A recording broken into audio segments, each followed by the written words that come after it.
이 새벽 우리가 함께 볼 하나님의 말씀은 이사야 12장의 말씀입니다.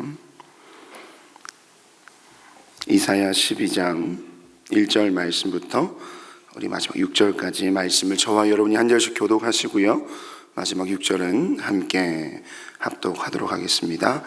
이사야 12장 1절로 6절 말씀입니다. 그날이 오면 너는 이렇게 찬송할 것이다. 주님, 전에는 주님께서 나에게 진노하셨으나 이제는 주님의 진노를 거두시고 나를 위로하여 주시니 주님께 감사드립니다. 하나님은 나의 구원이시다. 나는 주님을 의지한다. 나에게 두려움 없다. 주 하나님은 나의 힘, 나의 노래, 나의 구원이시다. 너희가 구원의 우물에서 기쁨으로 물을 기를 것이다. 그날이 오면 너희는 또 이렇게 찬송할 것이다. 주님께 감사하여라. 그의 이름을 불러라.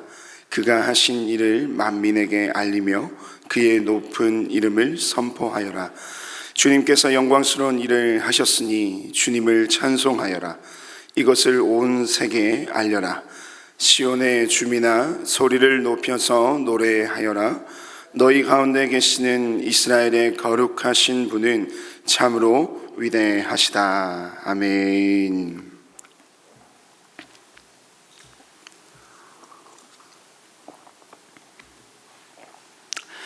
네, 오늘 이사야 12장 1절 말씀부터 6절까지 말씀을 가지고 그날의 백성들이 부를 찬송, 그날의 백성들이 부를 찬송이라는 말씀의 제목으로 여러분과 잠시 하나님의 은혜를 나누도록 하겠습니다. 여러분, 그리스도인들의 신앙, 저와 여러분들의 신앙, 모든 그리스도인들의 신앙을 일컬어서요, 우리는 기다림의 신앙이다라고 말하곤 합니다. 기다림의 신앙이다. 여러분, 기다림의 신앙이란 그 방향이 온전히 하나님을 향하는 것으로요, 우리는 하나님의 임재를 기다리고 하나님의 때를 기다리며 하나님의 말씀이 이루어질 것을 기다리는 이 미래의 지향적 태도로 현재를 사는 것, 그것을 두고 우리는 기다림의 신앙이다라고 이야기합니다. 이런 기다림의 신앙을 가지고 사는 이 성도의 삶에는요, 두 가지의 특징이 있습니다. 그 첫째는 반드시 이루실 하나님에 대한 무한한 신뢰를 자신의 삶 가운데 가지며 살아간다는 것이고요, 둘째는 미래를 지향하며 살기에 현재에 지나치게 집중하지 않는다는 것이 기다림의 신앙, 즉 저와 여러분과 같은 그리스도인들의 신앙의 삶의 특징이라고 할 수 있겠습니다. 여러분, 반드시 이루실 하나님에 대한 이 무한한 신뢰를 그리스도인으로서 여러분들은 지금 현재 가지고 살아가고 계십니까? 여기서 말하는 이 신뢰란 그냥 일반적인 신뢰, 단회적인 신뢰가 아니라요, 무한한 신뢰를 이야기하는 것입니다. 여러분, 무한한 신뢰, 그것은요, 끝이 없는 것을 말합니다. 이 무한이라는 상태는 외부의 어떤 상황이나 환경에 의해서 결코 영향을 받지 않는 이 절대적인 상태를 우리는 무한한 상태라고 이해하는 것이죠.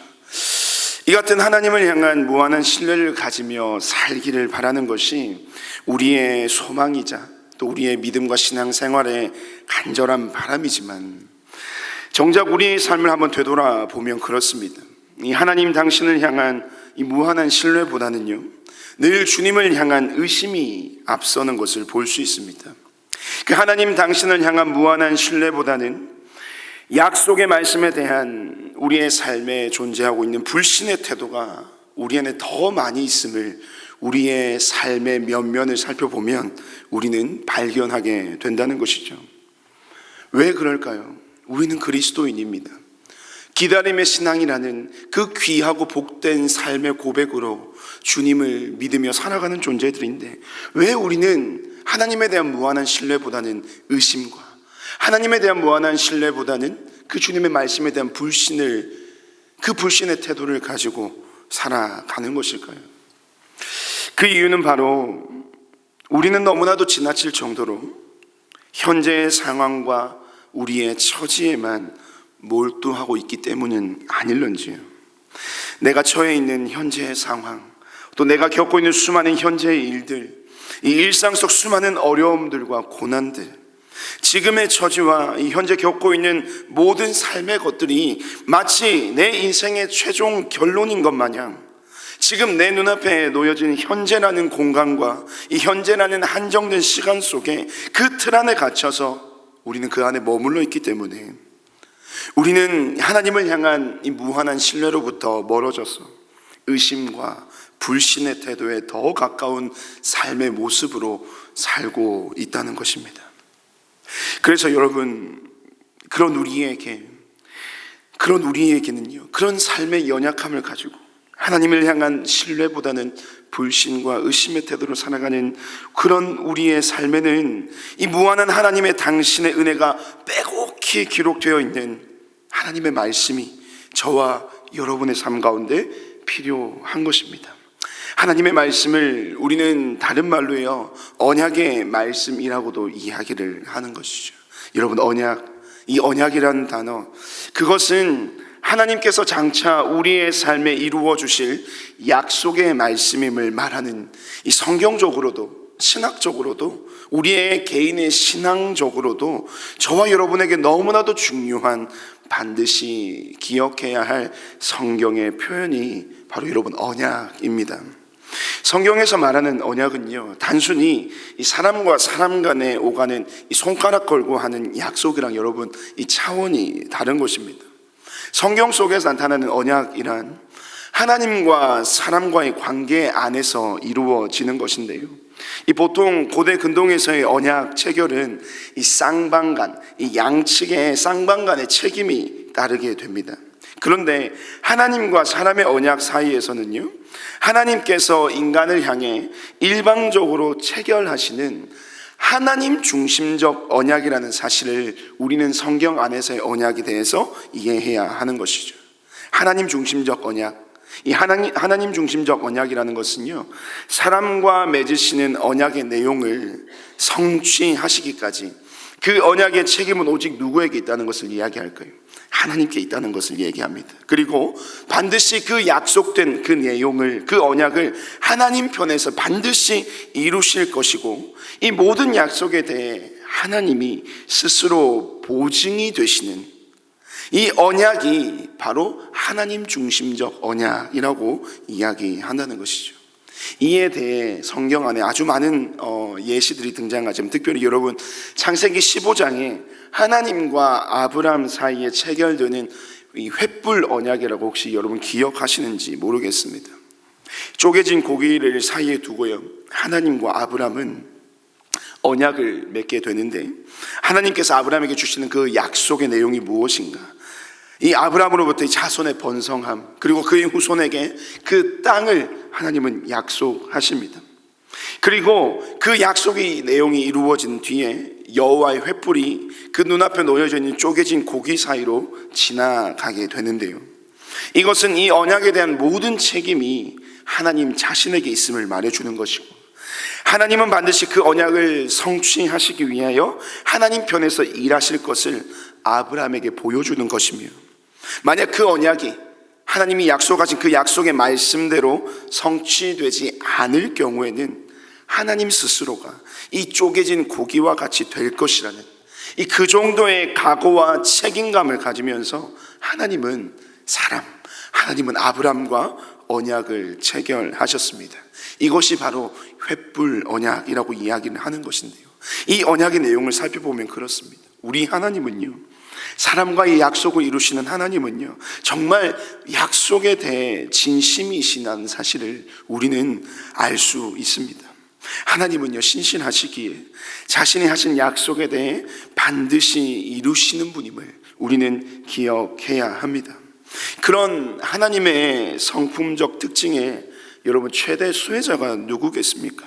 바로 오늘 이 말씀 속에 등장하는 이 시대적 위기의 상황에 처해 있는 남유다 백성들이 하나님의 그 언약적, 그 신실하신 성품의 최대 수혜자들이고요, 또한 오늘날 이 위기의 시대를 살아가는 저와 여러분들이야말로 이 하나님의 신실하심의 최대 수혜자들이 아닌가 생각이 드는 것이죠.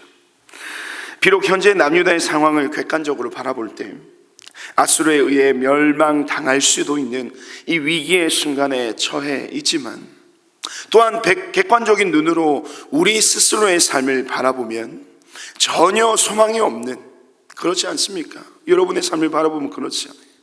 우리의 삶이, 우리가 속해 있는 가정을 바라보아도, 우리가 담당하고 있는 이 땅 가운데 모든 생업, 이 직장의 생활과 사업을 바라보아도, 또 우리 주변의 모든 사람들과의 관계를 바라보아도, 우리의 삶의 모든, 우리를 뒤덮고 있는 수많은 삶의 환경들과 요소들, 하는 일마다 실패를 거듭하고 되는 일이 하나도 없는, 정말 기대할 것이 일도 없는 절망적인 상황이 바로 저와 여러분들의 이 땅 가운데서의 상황이지만, 그럼에도 불구하고 오늘 이사야는요, 그런 절망의 유다 백성들을 향하여, 오늘 이사야는요, 그런 절망의 시대를 살고 있는 저와 여러분들을 향하여 하나님의 그 말씀으로 이렇게 도전하고 있습니다. 사랑하는 성도 여러분, 그럼에도 불구하고 여러분의 삶을 통하여 주님을 찬송하시기를 원합니다.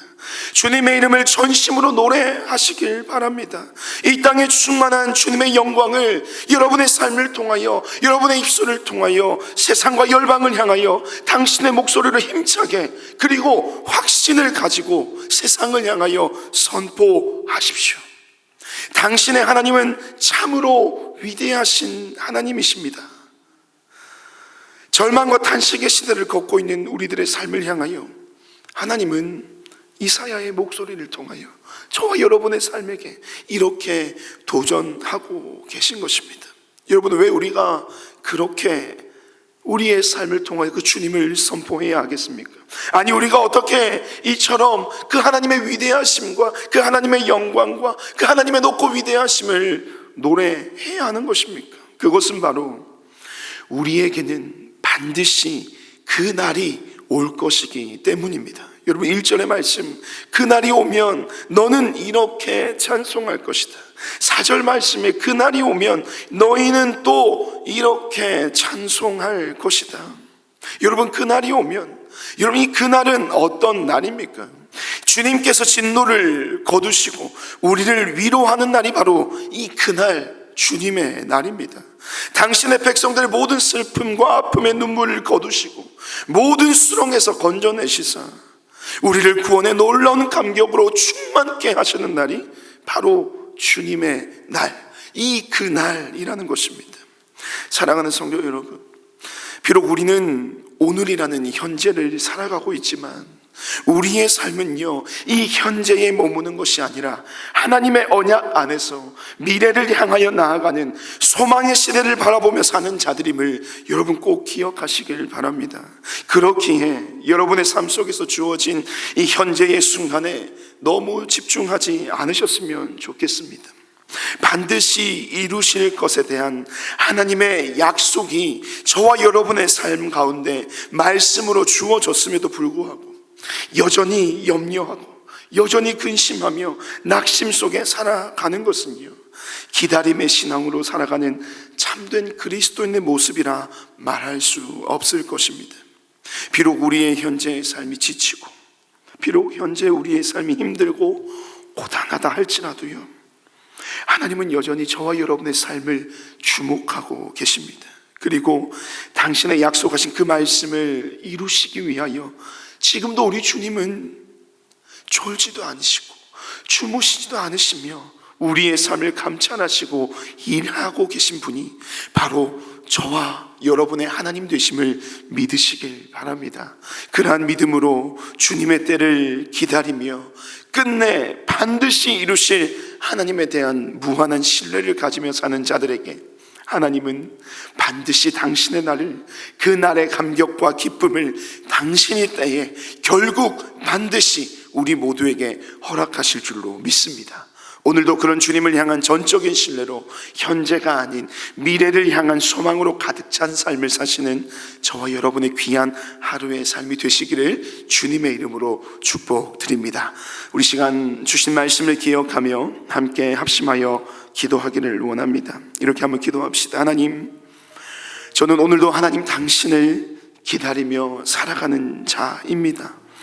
나의 삶에 약속하신 모든 말씀을 이루어 가실 그 신실하신 하나님을 전적으로 신뢰하며 살아가는 나의 현재의 삶이 되게 하여 주시옵소서. 여전히 힘들고 어려운 삶의 순간들이 나를 옥죄어 오지만 그것이 내 삶의 결론이 아님을 알게 하시고 그날에 모든 것을 회복시키시고 일으키시며 온전케 하실 하나님에 대한 무한한 신뢰가 나의 신앙 고백이 될 수 있도록 주여 나를 더욱더 주님의 말씀과 믿음 안에서 성숙케 하여 주시옵소서. 하나님은 나의 구원이십니다. 그렇기에 두려워하지 않고 하나님만 의지하며 살아가는 나의 일상이 되게 하여 주시옵소서라고 우리 주신 말씀을 두고 함께 기도하시고요. 오늘 특별히 우리가 교회를 위하여 함께 한 마음으로 기도하는 날입니다.